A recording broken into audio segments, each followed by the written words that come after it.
Accra, capitale de la Gold Coast, est une véritable Babylone noire. Ici se retrouvent des hommes venus de toute l'Afrique occidentale, de Nigeria, du Niger, de Haute-Volta, du Soudan, pour vivre la grande aventure des villes africaines. Dans ces villes, le trafic ne s'arrête jamais, le bruit ne s'arrête jamais.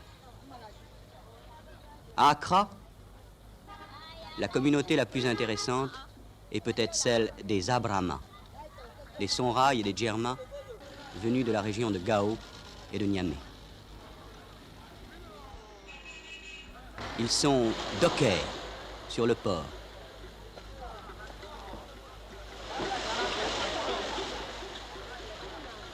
Ils sont sumuguli, smugglers, contrebandiers. Ils sont kaya-kaya, porteurs et manœuvres. Grass boy, fabricants de gazon anglais.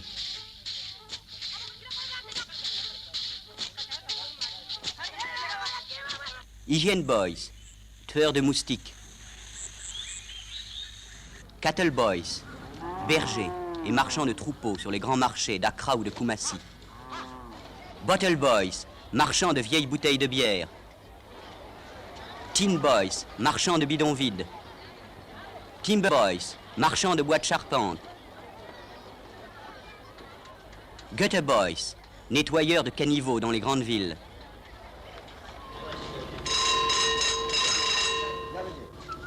Gold mine boys, les garçons des mines d'or.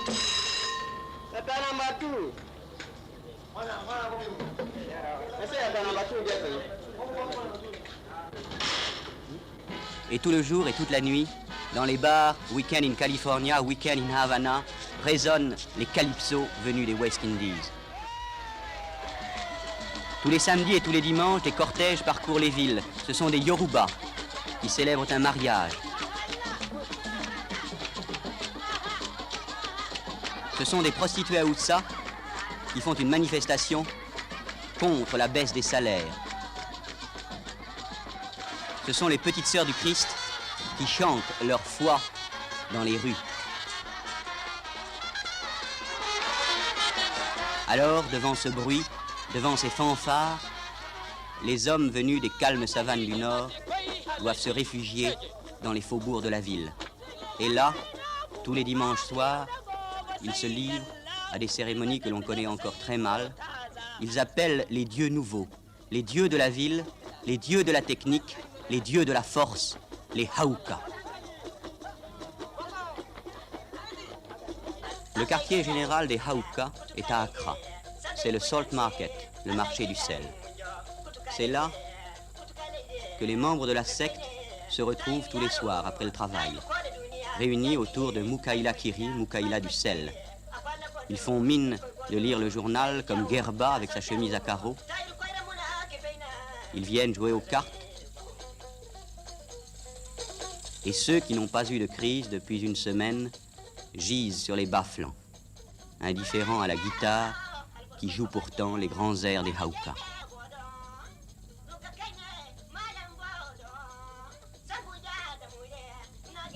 Un dimanche matin, dans des camions de louage, dans des voitures particulières, dans des taxis, tous les membres de la secte quittent la ville.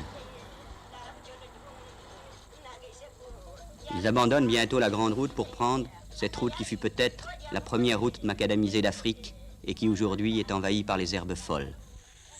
Puis, il faut par une marche d'1 heure gagner la concession de Muntieba. Muntieba, un homme du Niger, planteur de cacao, qui est le grand prêtre de tous les Hauka. Les chiffons de couleur sont pendus dans le ciel. Ils s'appellent Union Jack. Et au-dessous se trouve la statue du gouverneur, avec ses moustaches, son sabre, son fusil, ses chevaux. La première partie de la cérémonie est la présentation d'un nouveau. C'est un homme, il est tombé malade il y a 1 mois. Depuis 1 mois, il a des crises continuelles. Il couche dans les cimetières, il déterre des cadavres. Les hommes savent simplement qu'il est possédé par un Hauka. Et Mukaila Kiri, avec son chapeau mou, veille sur lui. Il n'a pas le droit encore de porter un casque. Dans 2 mois, 3 mois peut-être, il sera initié quand il le demandera. Mais pour le moment, c'est la simple présentation. Il sort avec 2 fusils de bois qu'il claque pour imiter les détonations. Et il menace les anciens. Aussitôt, ceux-ci sont pris d'un début de crise. Il faut saluer le nouveau. Et l'un d'eux, croyant que c'est l'initiation qui commence, se précipite sur le nouveau pour le battre, car c'est ainsi que se fait l'initiation. On les sépare, mais le nouveau est très mal en point.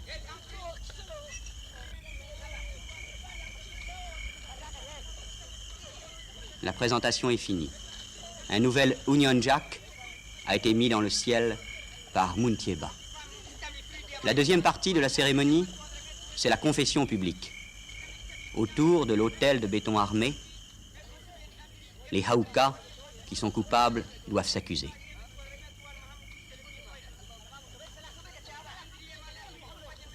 Celui-ci s'accuse. J'ai eu des relations sexuelles avec la femme d'un de mes camarades. Depuis 2 mois, je suis impuissant.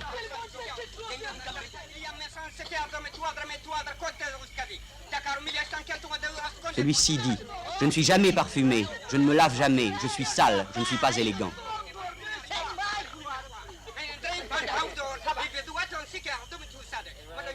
Celui-là dit, je me moque des Hauka, je dis quelquefois qu'ils n'existent pas et que je n'appartiens pas au groupe. Les amendes sont données, un bélier et un poulet.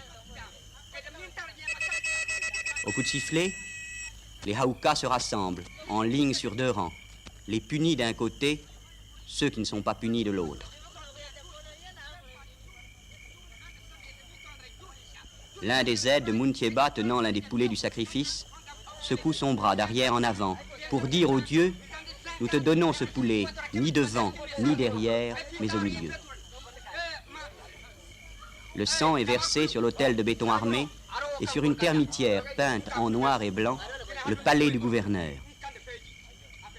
Et les punis viennent faire le grand serment sur l'autel imbibé de sang. Nous jurons de ne pas recommencer. Si nous recommençons, nous demandons à notre Hauka de nous punir par la mort.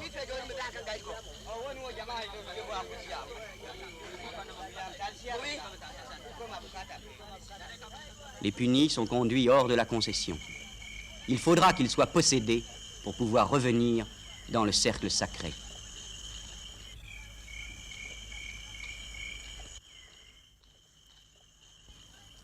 Pour parfaire la purification, Muntieba fait une libation de djinn.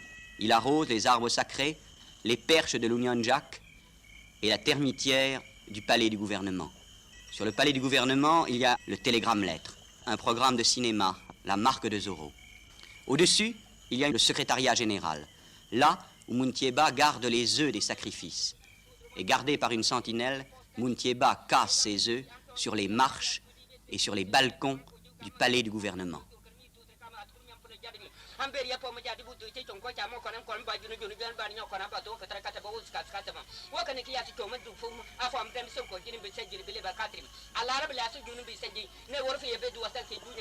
Il est 10 heures du matin. Il pleut. Un violoniste est venu avec son violon monocorde et joue les airs des Hauka. Les hommes attendent. Et Muntieba s'est endormi la tête contre le palais du gouvernement. Ce qu'ils attendent, c'est un chien. Pourquoi un chien? Parce que justement, c'est un interdit alimentaire total. Si les Hauka tuent et mangent un chien, ils montreront qu'ils sont plus forts que les autres hommes noirs ou blancs. On prépare les fusils, les écharpes rouges de commandement. Et tout est rassemblé autour de l'autel du sacrifice.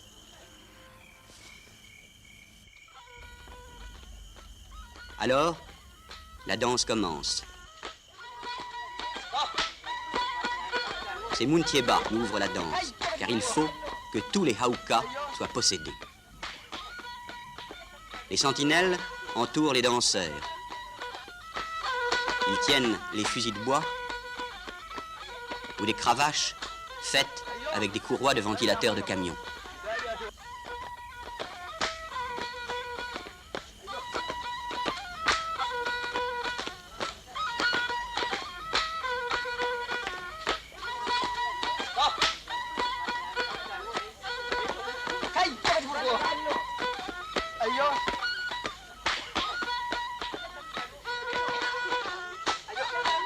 Gerba, l'un des punis, entendant la musique, veut se mêler au cercle des danseurs. Mais il n'a pas le droit d'être là, puisqu'il n'est pas encore possédé. Et Munkieba le chasse vers la brousse. L'impuissant aussi est chassé. Et des sentinelles sont placées tout autour de la concession. Claquant les fusils de bois, elles interdisent l'entrée des punis.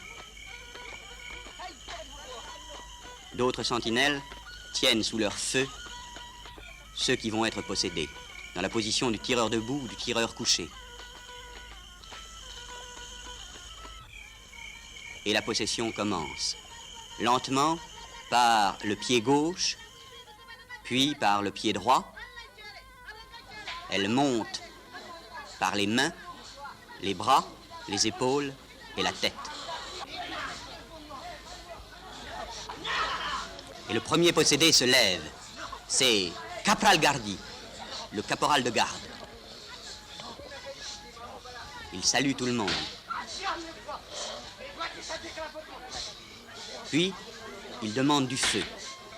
Du feu pour se brûler, pour montrer qu'il n'est plus un homme, mais un haouka.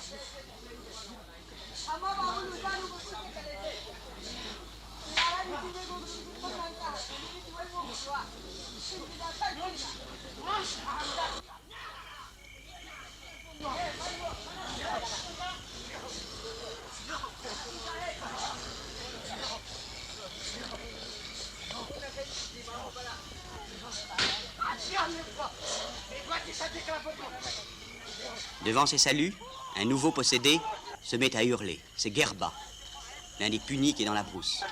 Gerba, qui est possédé par le haouka Samkaki, le conducteur de locomotive. Retroussant ses shorts, et le conducteur de locomotive va ramasser tous les fusils pour les porter sur l'autel du sacrifice.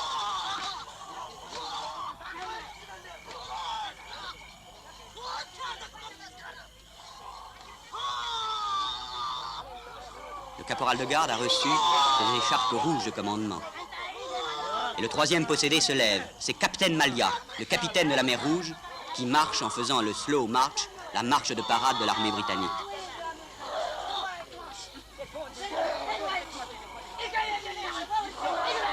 La locomotive a reçu aussi ses écharpes de commandement. Et voilà le quatrième possédé, Madame Locotoro. Madame Locotoro, la femme du docteur. Madame Locotoro minaude et reçoit une robe de femme. Le caporal de garde continue ses saluts empressés. Et la locomotive fait l'aller-retour entre le palais du gouvernement et la pierre de sacrifice. D'autres possédés sont en train de venir. Voici lieutenant Malia, le lieutenant de la mer Rouge. La respiration devient difficile, les yeux se révulsent. À côté, c'est le gouverneur qui est en train de venir.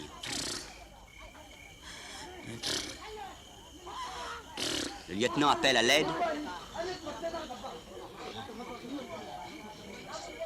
Et c'est le caporal de garde qui vient aider le gouverneur.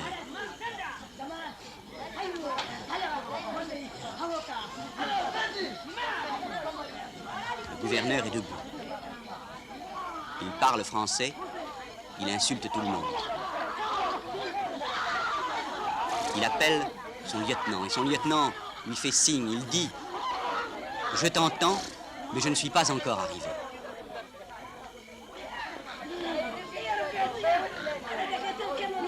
Et le lieutenant vient saluer son gouverneur.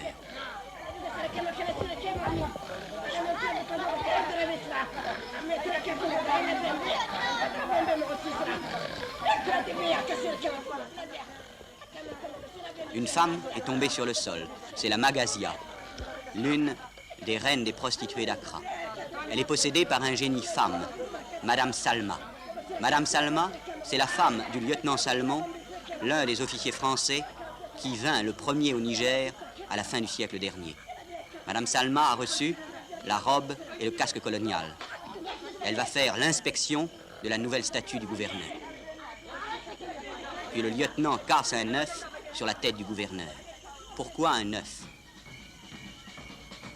Pour imiter le plumet que les gouverneurs britanniques portent sur leur casque, car le voilà, le véritable gouverneur. Au Trooping de Colors, de l'ouverture de l'Assemblée à Accra.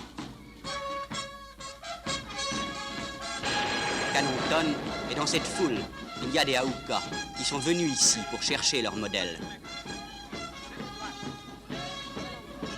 Et si l'ordre est différent, ici et là, le protocole est bien le même.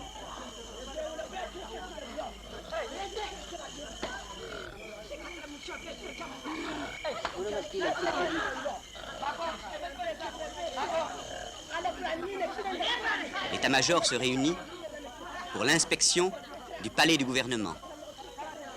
Le caporal de garde se tient à l'entrée et le gouverneur et le lieutenant viennent voir si le bâtiment a été peint à neuf. Muntieba, qui en est responsable, est inquiet. Si le gouverneur se plaint, il aura une amende, un mouton, un bœuf peut-être. Et le gouverneur est satisfait. Cet homme vêtu de bleu est possédé par le général. Le gouverneur insulte le général et le capitaine dit « Moi, gouverneur, je vais aller chercher le général ». Le général, furieux, fait une petite colère. « C'est toujours pareil, dit-il. On ne veut jamais m'écouter, moi, général. » Le gouverneur s'approche et l'invite à un Round Table Conference, une conférence de la table ronde.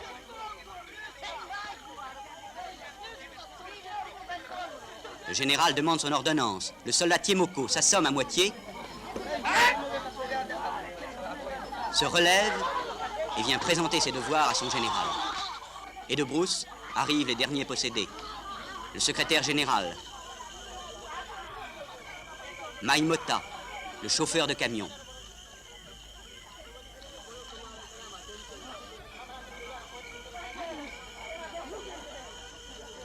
Commandant Mougou, le méchant commandant. Le méchant commandant vient présenter ses respects à son général qui lui dit « Brûle-toi comme les autres ». Et le gouverneur lui dit « Montre que tu es vraiment le commandant méchant ». Et le commandant prend une torche si petite que le général l'insulte. Il demande que l'on apporte une torche plus grande. Le commandant la prend, il met le feu à sa chemise de rayonne, on est forcé d'éteindre le méchant commandant. Et le gouverneur réunit une nouvelle conférence de la table ronde. C'est la conférence du chien. Tous les Aoukas maintenant sont venus. Il faut sacrifier le chien, il faut le manger. Le capitaine voudrait faire le sacrifice. C'est l'homme tranquille, Mukaila Kiri, qui va quand même égorger la bête pour éviter qu'il y ait des accidents.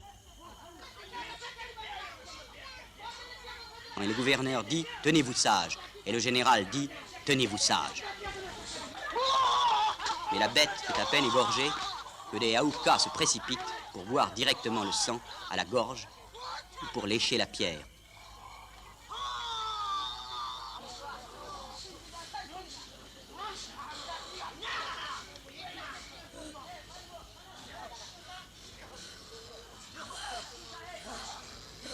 Alors, Madame Docteur commence le dépeçage. Le capitaine va mettre des estafettes et demande la réunion d'une nouvelle conférence. Car il s'agit de savoir si ce chien sera mangé cru ou cuit. On ne m'écoute jamais, dit le capitaine. C'est toujours la même chose. Il insulte ses soldats et réussit quand même à réunir la conférence. Le capitaine dit au gouverneur, il faut cuire ce chien pour que l'on puisse apporter les morceaux à ceux qui n'ont pas pu venir.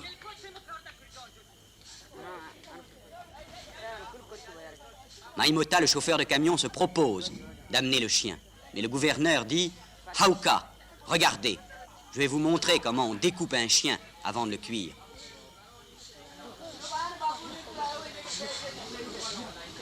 Le méchant commandant donne des conseils au gouverneur qui n'en a pas besoin.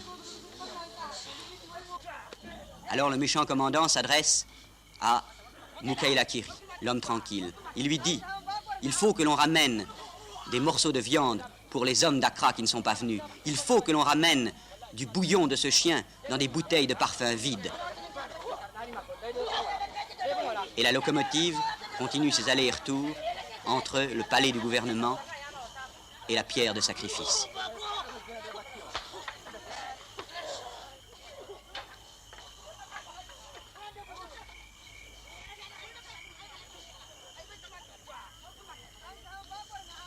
Dès que la marmite est bouillante, les Aoukas, qui ne craignent ni le feu ni l'eau bouillante, plongent leurs mains directement dans le chaudron pour prendre les morceaux de chien.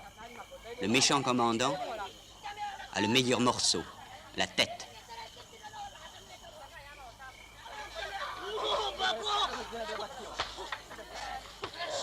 Mais la locomotive l'aperçoit et lui croque une oreille. Les boyaux aussi sont très recherchés. Et les Aoukas se disputent pour en avoir les meilleurs morceaux. Les morceaux de viande sont enveloppés dans des feuilles de bananier. Les bouteilles de parfum vides sont remplies de bouillon de chien. Il est tard. On a loué les taxis et les camions à la journée. Et si la fête ne se termine pas avant la fin de la journée, il faudra payer le tarif de nuit. Alors, un à un, les Aoukas s'en vont. Les aident, les guident vers le palais du gouvernement où se termine leur crise.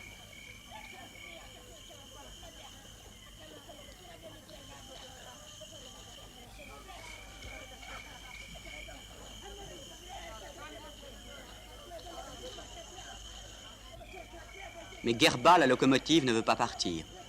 On l'a déshabillé. Il est toujours là. Il appelle Moukaïla. Il dit, Moukaïla, Moukaïla, la fête de cette année a été très bien. L'année prochaine, il faudra faire 2 fêtes comme cela dans l'année, et nous, les Aoukas, nous serons très contents. Et c'est ainsi que de cérémonie en cérémonie, le rituel se fixe et s'établit. Puis la locomotive elle-même s'en va et la nuit tombe. Sur ses chiffons rouges, ses vêtements souillés, sur le palais du gouvernement.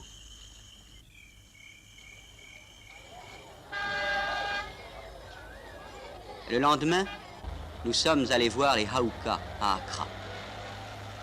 Sur le marché du sel règne l'homme tranquille, Moukaïla Kiri. Et les Aoukas arrivent l'un après l'autre. Voilà commandant Mougou, qui reprend avec Moukaïla peut-être l'un des dialogues de la veille. Mais aujourd'hui, le commandant Mougou n'est plus impuissant et sa bonne amie est toute contente. À côté se réunit une nouvelle conférence de la table ronde. Mais cette fois-ci, il ne s'agit plus de savoir si l'on mangera un chien cru ou cuit, mais simplement de jouer aux cartes.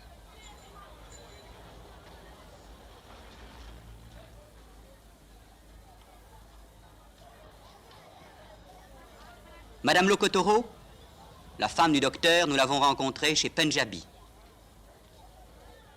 Madame Lokotoro est magasinier. C'est un garçon peut-être un peu efféminé qui use beaucoup de vaseline pour cheveux, mais c'est un excellent vendeur. Le caporal de garde possède 3 camions. Il a le monopole de la vente des gravillons aux travaux publics d'Accra. Le lieutenant d'ordonnance est voleur à la tire. Il guette ses clients sous les arcades de la CFAO.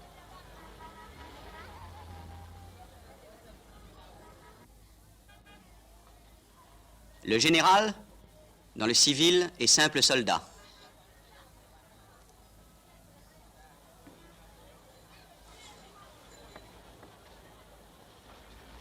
Et par un hasard extraordinaire, c'est devant le Mental Hospital, devant l'hôpital psychiatrique d'Accra, que nous trouverons l'état-major.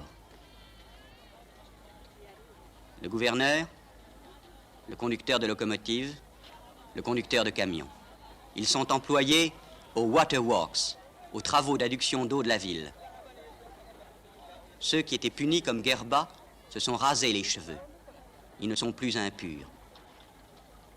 Et en voyant ces visages souriants, en apprenant que ces hommes sont peut-être les meilleurs ouvriers de l'équipe des Waterworks, en comparant ces visages avec ces visages horribles de la veille, on ne peut s'empêcher de se demander si ces hommes d'Afrique ne connaissent pas certains remèdes qui leur permettent de ne pas être des anormaux, mais d'être parfaitement intégrés à leur milieu.